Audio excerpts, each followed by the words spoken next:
9 children are among unclaimed bodies buried. 6% of doctors serving PNG's 9 million population. And National Development Bank rollout loans for micro SMEs. This is National EMTV News with Helen Seah. Good evening and thanks for joining us for Wednesday's news.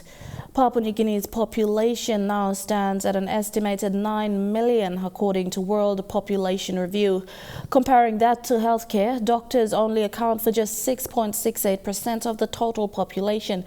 This is one of the biggest challenges for the health sector. That's according to Professor Matthias Sapuri, a private health practitioner.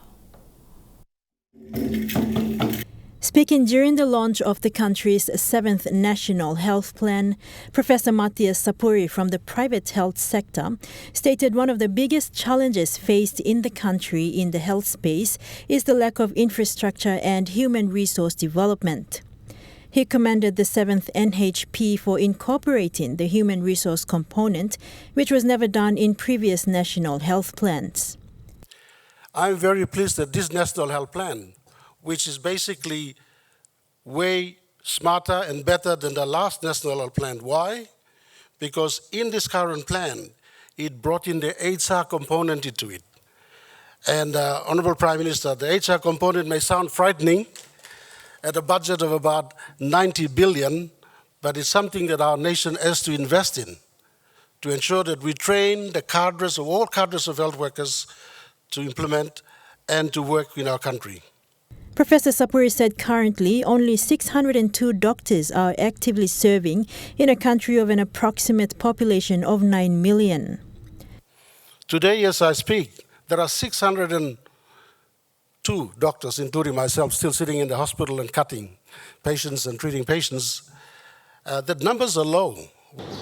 Professor Sapuri set out that the ratio of health worker to the populace stands at 1 doctor to 15,000 population, 1 dentist to 64,000 population, and currently 5,000 nurses serving right across the country. Professor called on the Prime Minister and his government to support the development of medical schools. A medical school that is now producing 45 a year. When I was a young dean 20 years ago, I projected that by now, 2020, we should be producing 200 doctors a year. We were nowhere near that target. I'm glad, Honourable Prime Minister, that your government has approved the legislation to include Divine Word into the program, and now they're going to be producing doctors out of Divine Words. Thanks to the government, thanks to the Minister for Health, and thanks to the Department of Health for driving it and pushing it forward. But the medical schools will need support so that we can increase their capacity to train more doctors, not only just doctors, because the whole medical school is all about training all cadres of health workers. He further asked the government to continue to support the previous government's investment for the establishment of a standalone medical university. Sapuri stated the university, when established, will link up all nursing colleges throughout the country, so that those nursing schools throughout the country can be able to progress into developing Bachelor of Nursing program out of them, and eventually into postgraduate training so they can be more midwives, they could be more pediatric nurses, they could be more theatre nurses, so that we can fit them into all the system in our PHAs in the country. Kilawani National EMTV News. 9 children are among unclaimed bodies and body parts from the Port Moresby General Hospital morgue, which were buried at 9 Mile today. The National Capital District has helped the hospital with the mass burial exercise for the bodies that were in the mortuary for at least 6 months. A warning, viewers may find some of the pictures disturbing.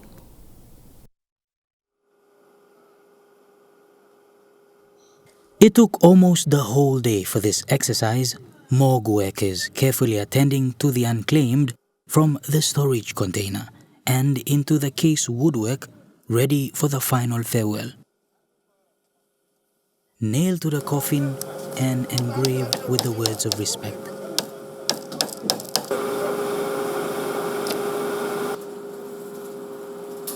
for this exercise alone, NCD is doing it, so perhaps they can come up with the cost. The main components of the costs are really the labor cost of the contractor and the materials they use. Of course, they are our people, and we need to offer some dignity in carrying out the mass burial. So you just don't pick up the bodies and go and do one big grave and then just dump them in there. So you need to offer some dignity and respect to those bodies and body parts. So This is not the way Melanesians and especially Papua New Guineans see their loved ones off, but for whatever reasons, these bodies have been left in the cold for at least 6 months. it's unfortunate, and I've said it's un-Melanesian when we don't come and pick our loved ones, bodies of our loved ones, and take them away and offer them that respectful and decent burial and put them, to rest at peace, and so we can all have peace. But I think for bodies to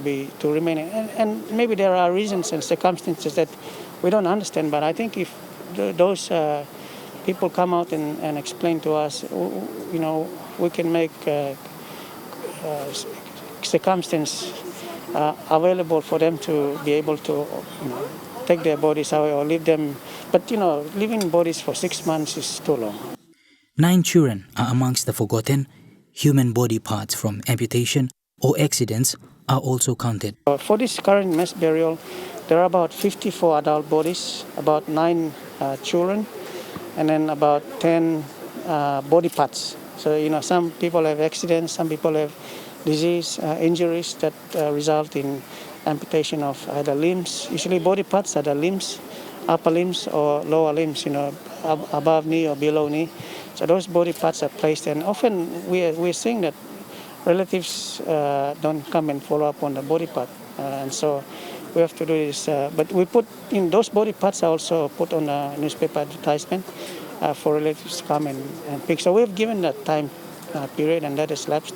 The bodies laid to rest at 9 Mile Cemetery were done with assistance from the National Capital District Commission. Bradley Valenaki, National MTV News. The people of Bogia districts have been urged to take ownership of their soon-to-be-built rural hospital. The hospital will serve the people of Bogia, Sumkar, Middle Ramu and Angoram in East Sepik, and will also cut down on costly patient referrals. It is a project funded by the Asian Development Bank at a cost of 45 million kina.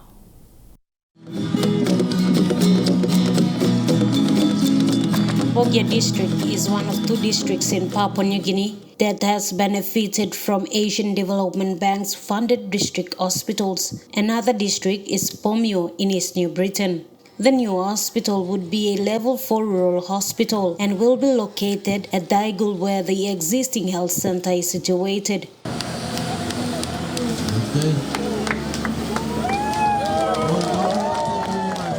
On Saturday, a groundbreaking ceremony was held at Daigul in the Almalmi LLG, signifying the start of Phase 1 that would commence next Thursday. The first phase of the project is mostly civil works and would take at least 6 months to complete. It would take 2 years for the new rural hospital to be completed and ready for use. While work block civil works go ahead, and now Phase 2 by Golok tender. Phase 2, and actual hospital construction. And Phase 2, what if something is up inside long housing and by come up? Phase 3, think staff housing, now utilities. So in one plan, type the sort of and we got certain stages long only completing the project. That's why I'm taking close to 2 years. The rural hospital will also have its own dental and eye clinic, a mortuary and other vital services, including staff houses for medical officers to live and work. PHA CEO Fidelis Waimpa is optimistic other districts in Madang should have their rural hospitals to help improve health outcomes. As the managers, my SMOs are sitting here, they are my advisors. We will make sure the equipment, Honorable Member, we will make sure the equipment is the state of the art that will be in place in this facility. But we got family support center inside the housing too. But we got inpatient administration block, By look at inpatient wards, not just wards, in a monkey wards, so you look in another house, throw me to you, by sleep hotel. Make a talk you throw to an army salary, being like a German. By you sleep inside a cubicle. So I'm no monkey investment. By you got the maternal child health department plan. I'm not side mama, not picking any. Wampa adds the new rural hospital, once complete, will bring social, economic and health benefits and a new facelift to the district. 2 weeks from now, a medical team will visit Bogia to conduct feasibility study to measure the health needs of the district. My job is to make sure this project is on schedule. Now, me work closely with them. Good professional administrator, let me place it down here. Second, tendering and by bilateral formalization hurry up. When the groundworks finished, by putting up building construction. Bogia MP Robert Naguri also urged the Medang provincial government and Medang PHA to support and work closely with his electorate. Martha Lewis, National EMTV News, Medang. SP Brewery donated an oxygen machine to the Engau Memorial Hospital today as part of the Engau Development Program. The machine costs about 11,000 kina and will help the hospital deal with the COVID-19 pandemic. Engau is the first to receive this donation. SP Brewery plans to make similar donations to other hospitals around the country. The donation of the oxygenator was timely. There's been an increase in the number of COVID-19 cases in the province. SP Brewery Corporate Affairs Manager John Neil Carre says the donation is part of the company's community initiative and will help the hospital during the pandemic period. This donation that we're doing here is just a demonstration of our commitment to the community and also our support for this wonderful establishment that has served the people of Morabet. And historically served people across all parts of Papua New Guinea. Engau has been undergoing redevelopment since 2018 under the Australia PNG government partnership. The donation is another addition to its new infrastructures. Morabet Provincial Health Authority Board Chairman David V. Sink commended SP Brewery for donating such important piece of equipment to the hospital. He says the third wave of COVID-19 predicted to be on the rise in April next year. The equipment will be of great use then. Mr. Wissing said the program does not only focus on improving infrastructure but training staff also. In the meantime, SP Brewery will be donating another oxygenator machine tomorrow to the Goroka General Hospital. Michael Tamtipais, National EMTV News, Ley.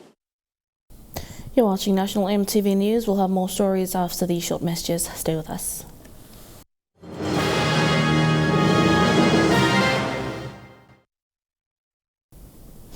Welcome back. The National Development Bank, NDB, is rolling out several loan products at a very low 4% interest rate. This is under the financing partnership agreement with the national government under the 80 million kina MSME credit facility. The National Development Bank is rolling out the government's 80 million kina MSME credit facility with a low 4% interest rate. 3 small business owners are the first to be credited their loans. The minimum amount of money we're loaning out is 5,000, and the highest is 500,000. We kept it at 500,000 because we want to reach out to as many people as much as we can. The 3 small business owners have purchased vehicles with their loans. Sitting there daily, she already got a bus. Yesterday, the bus is sitting near her house. Then the loan is going through the funding today. So he's picking up his bus from Ella Motors. David's loan is going through today.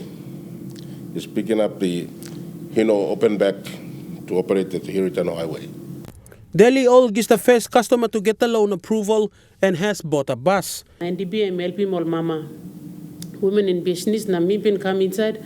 Mi ligu mem good lo throw. I think me first la Mary lo come benefit lo Islam.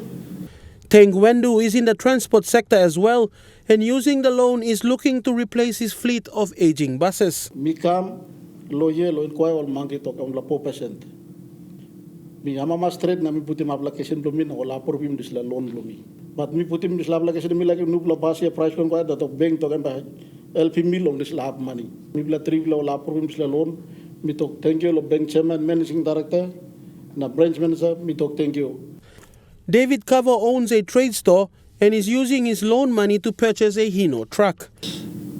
I'm happy with the NDB bank management. Thank you, Olga. Only 20% equity is needed to get the loan at a nearest People's Microbank branch. Apart from having an IPA-registered business and a tax identification number from IRC, interested first-time business starters can bring their proposals to get approval. For those people who don't have it, like the school leavers, some people single mama, some of our people, I think, in the settlements, in the villages, who think of doing business but they don't have any money. They can come to the bank, they do their proposals, and they must find some equity. For security to guarantee the loan, it is guaranteed by the government, but non-payment of the loan has its consequences. The security part of it, the government will give them a guarantee from the bank. Okay, if somebody comes in with 1,000, I give him a 5,000 in a loan, and then I'll give him that guarantee. The bank will give him that guarantee. So if he doesn't pay the money back, we will blacklist him forever so that he can't get a loan in any other bank in the future. The interest rate is low at 4%, and with a flexible application process, NDB is driving the government's agenda of easy access to small business loans. And NDB is not a cash cow. We are a bank, but we also want to see your commitment. That's why we are extending a 20% equity which you can find.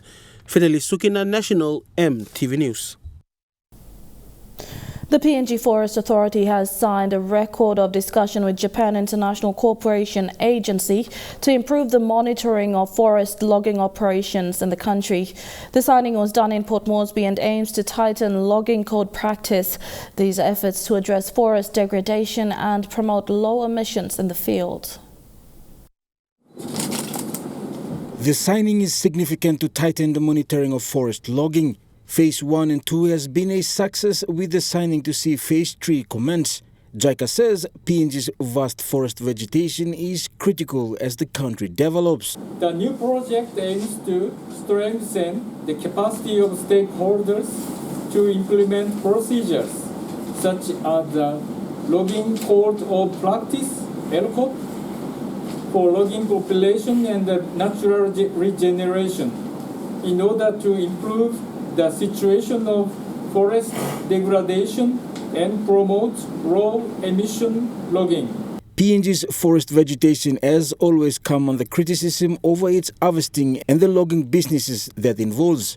For PNG Forest Authority, the help from JICA has been enormous to address forest degradation and carbon emission through commercial logging in Papua New Guinea. While alarming rate of loss and degradation of forests have been reported in the recent decades, JICA has assisted to build capacity of PNG Forest Authority during the phases 1 and 2 projects to put in place a robust forest monitoring system in PNG to detect this forest loss and degradation. JICA and PNG Forest Authority hopes to work at a larger scale and ensure the project progresses. This will be bonus to also build the capacity of the PNG Forest Authority. In phase 1 and in phase 2 of the JICA projects has really enhanced the capacity of PNGFA to continuously update resource information and sustainably manage the country's forests. And from the positive outcomes of these two past projects, PNGFA will continue to partner with JICA to implement the third phase of the project. Phase 3 of this project is expected to commence in the first quarter of 2022. Jack Lopava Jr., National EMTV News. 38 participants recently graduated from a financial literacy program in Medang. Organized by World Vision, the graduates were identified from 15 climate impact communities under the project Building Resilient Communities in Medang. The aim is to equip them with knowledge that will enable them to deal with potential disasters in their communities. The project is funded by the Australian government through the Incentive Fund with support from the Provincial Department of Commerce. World Vision is working with 15 coastal communities in Madang Province directly exposed to climate change. Participants from the coastal villages identified do not have enough land to do gardening due to rising sea levels affecting their livelihood. And basically, I'm aim lo teach them illegal man marry lo place lo 2 something. One, we teach them they must know the savings culture. All must have la saving culture. Reaching that time also have la savings culture and 2 something by improving life or livelihood lo. One, they will know how to save and for their transformation. All but transform building lily house. All got dream man lo buy solar or water tank or buy boat. Buy motor, buy solar light, or dream man or same. Nanar black it's blow resilient, blow, preparing them to be resilient. Time disaster come up or heavy and come up or same. All got savings money and stuff. So all can run away time tsunami or drought or kind heavy come up or same. Can kill him kaya garden at Isla, but they have a savings there. Kind of. On Friday, 2 batches of potential entrepreneurs graduated after completing 3 weeks of training. The participants are from low-lying coastal and inland communities of Sumkarai Coast and Madang districts. The participants are challenged to implement the skills they have learned while also educating their communities. This training you plug sim. Emi start as well. Emi most midway. This certificate say no block you go starting work. This certificate by you sim you go then you starting little business flow. Okay, this land on the seed there. Seed when put down lawyer, you must go now.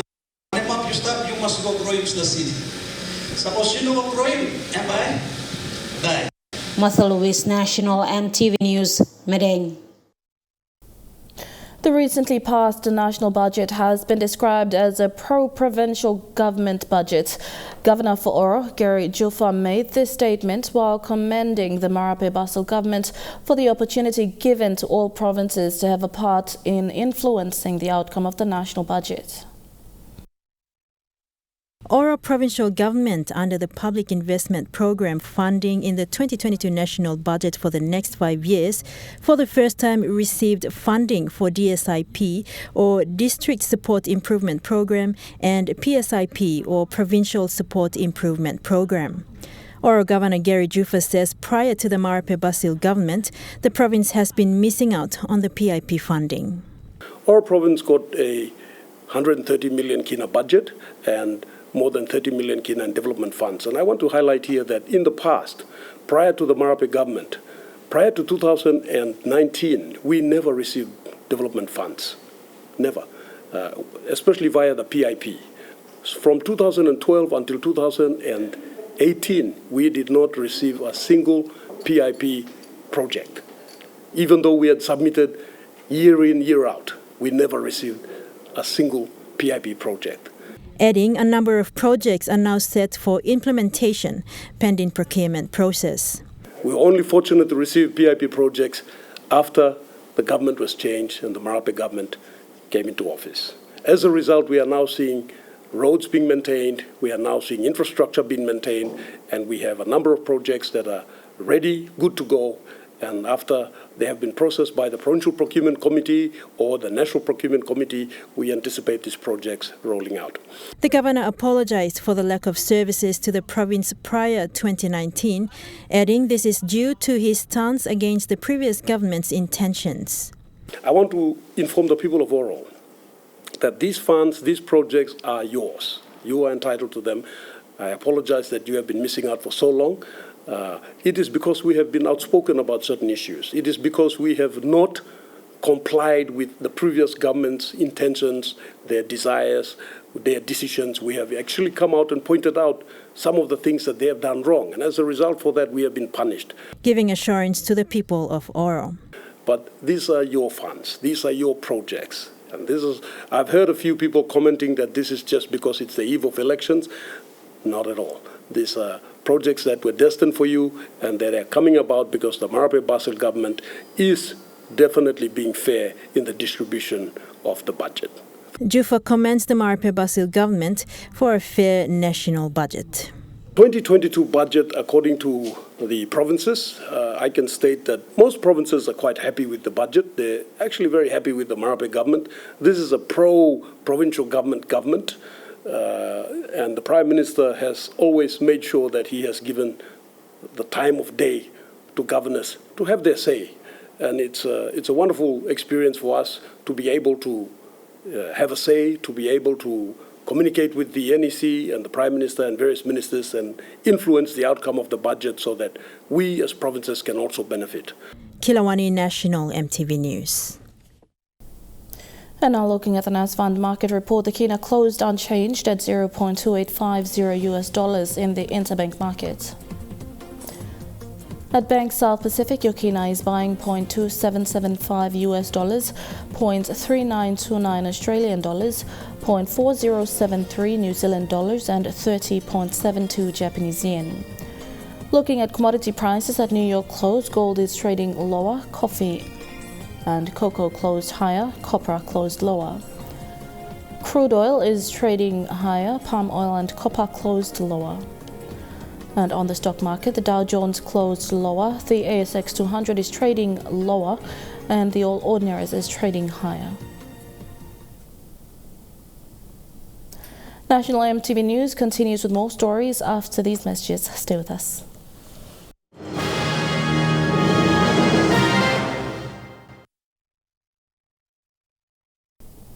Welcome back to the news.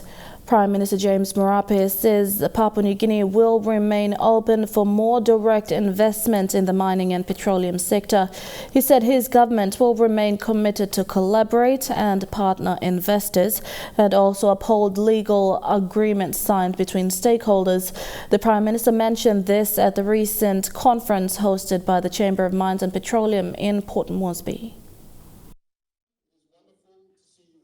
In this address, Prime Minister James Marape reiterated commitments to allow for more investment. He gave a brief on why PNG still depends on the mine and petroleum sector. PM Marape says this is an economic window and will remain open for business. As evident in the fact that quite a substantial part of our GDP has its anchor in the mining and oil and gas space. Papua New Guinea is a traditional mining and oil and gas country. Irrespective of government that comes in and goes out by seasonal politics, our goalpost remains fixed and static. Former National Planning Minister and Treasurer Charles Abel also spoke. Abel was straight. Papua New Guinea must make no political statement but ensure any dialogue with investors must be a win-win situation.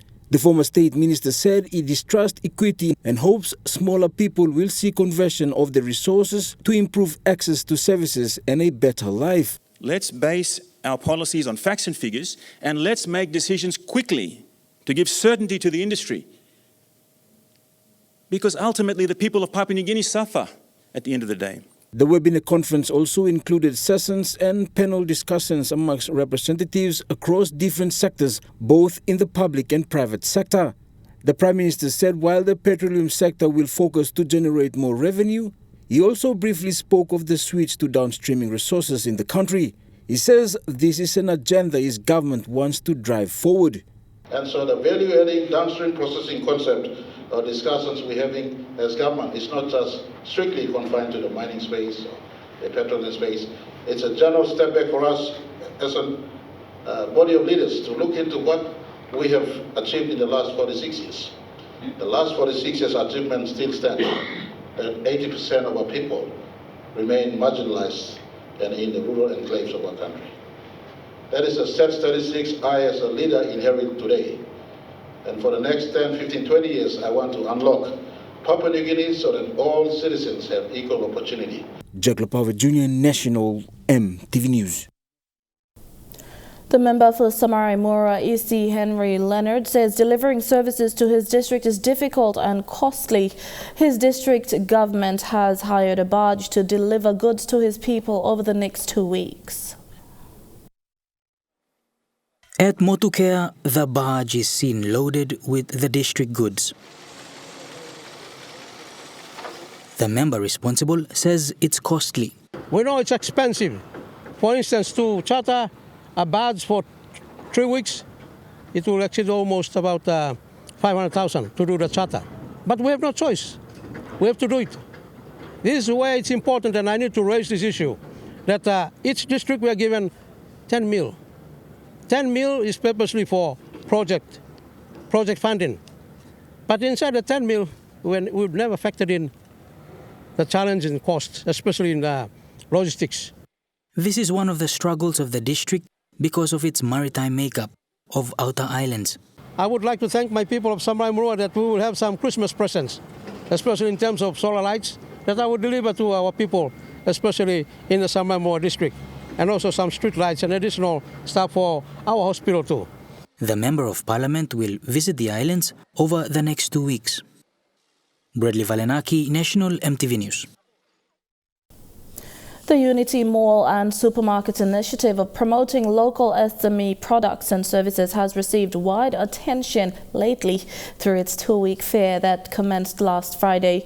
Prime Minister James Marape and NCD Governor Powes Pakop officiated at the opening, echoing the government's commitment to support such SME initiatives. EMTV News visited the fair today. The Unity Mall and Supermarket initiative began as just an idea discussed among PNG Christian Professionals Network members and is now turning into reality. With the aim of promoting Papua New Guinean SMEs in the retail sector of the country's economy, about 200 SMEs are now operating at the mall, with plans of expanding it to other parts of NCD and the rest of PNG.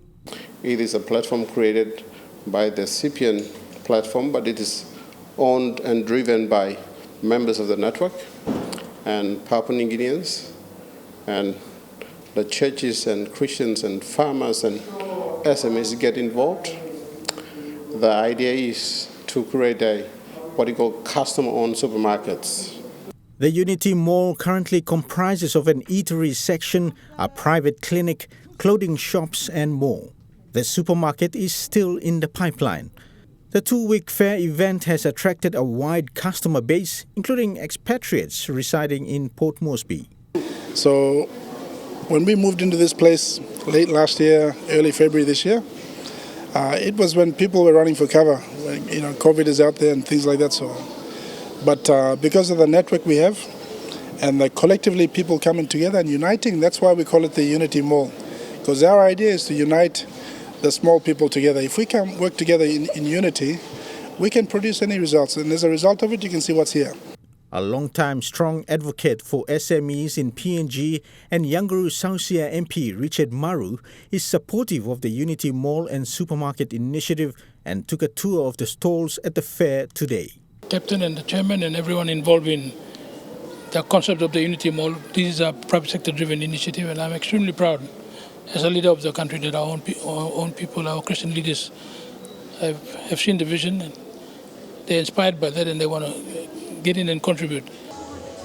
The SME sector contributes to 10% of Papua New Guinea's gross domestic product, and initiatives such as this Unity Mall in Port Moresby is aimed at contributing towards this statistic. Our country has 50,000 registered SMEs in Papua New Guinea.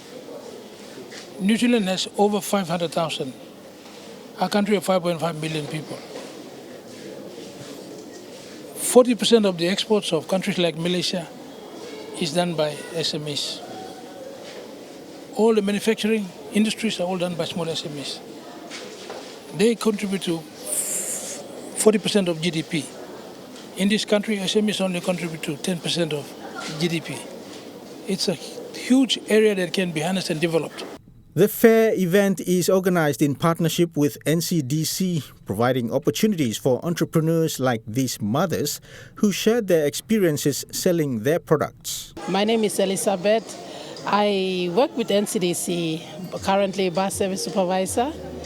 I don't have a stall, but my friend have a stall, and I assist her with the selling, and we've been doing that in the last September and December, where NCDC normally provide and promote avenues for women to come and sell. This is a van tailoring. I sew Mary blouses with pocket, Mary dress with pocket, and button shirts for ladies and men. And also I sell bilum, local bilum. So I'm so happy to come to a place like that and sell. And at least I'm making the money one day, like 400-500 kina a day. Denny Sorere, National EMTV News. Workers' union leaders in the country are threatening to withdraw labour over the government's introduction of the dominant industry player levy and the no jab, no job policy. The union leaders expressed their concerns during a joint media conference yesterday at the PNG Trade Union Congress headquarters in Port Moresby. And we are now calling upon them to repeal it and throw it away. Failure to do so, our stand is very clear.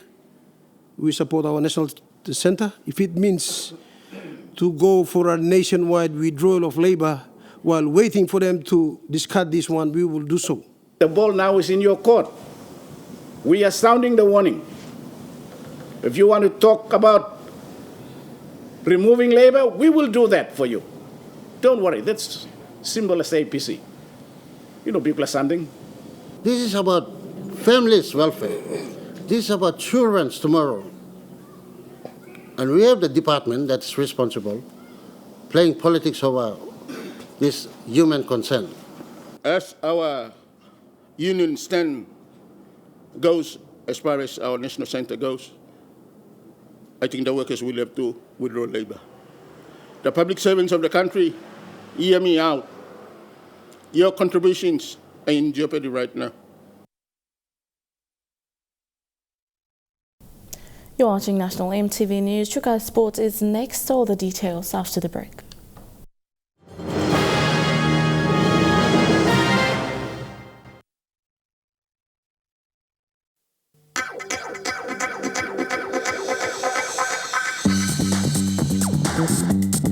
Chukai Sports.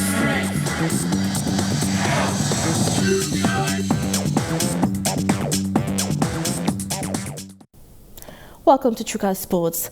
The Moresby South Rugby League is set to have its grand final this Sunday at the Port Moresby South Stadium. 3 divisions in the competition, the senior men's and under 20 men's and the women's open division will take part in the grand final. In the senior men's, the 6 Mile Crows will take on the Tarama Wolfpack. The Moresby South Rugby League competition is set for the grand final this weekend, with the Taurama Wolfpack taking on the 6 Mile Crows in the senior men's division. Member for Moresby South Justin Chachenko was present at the Moresby South Stadium this afternoon to bid the teams well for their matches this weekend. The Moresby South Rugby Football League will be hosting its grand final for the seniors, which will be the Wolfpacks from Taurama and the 6 Mile Crows. These are 2 new teams, all from Moresby South, all Moresby South born and bred, and we look forward to the fantastic competition this Sunday for the main grand final. The 3 divisions in the senior men's, the under 20s and the women's divisions will be playing for prize money that is earmarked for the competition, with each team to walk away with a trophy as well. For the main grand final, which will be 20,000 kina prize money for the grand final winner and 10,000 kina for the runner-up. And the grand finalist wins this magnificent Rugby League Cup. The women's competition, the first prize will be 10,000 kina, and then second prize is 5,000 kina with a cup as well. So the women are treated as equally as the men. They're an up-and-coming sport when it comes to rugby league. And the under-20s, we will have same prize of 10,000 for grand final and 5,000 for runner-up. The grand final will be conducted in strict COVID-19 restrictions, with no crowds allowed into the venue to watch the grand final, only the players and management.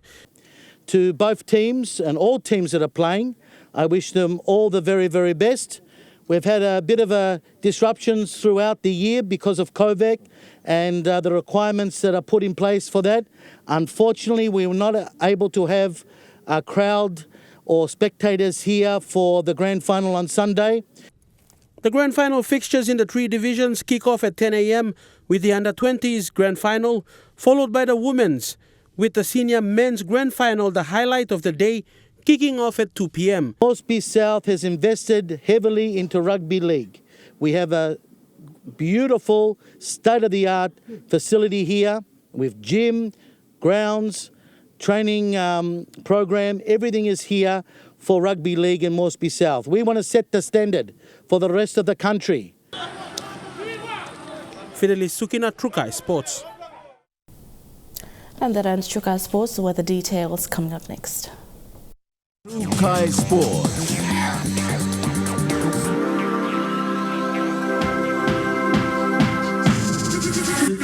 Trukai Sports.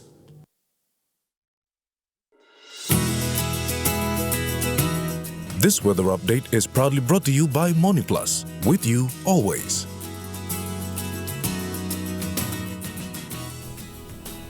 I'll look at the weather forecast for tonight and tomorrow in the southern region. Becoming cloudy with brief showers and possible inland thunderstorms in Port Moresby, and partly cloudy with brief showers in Popondetta.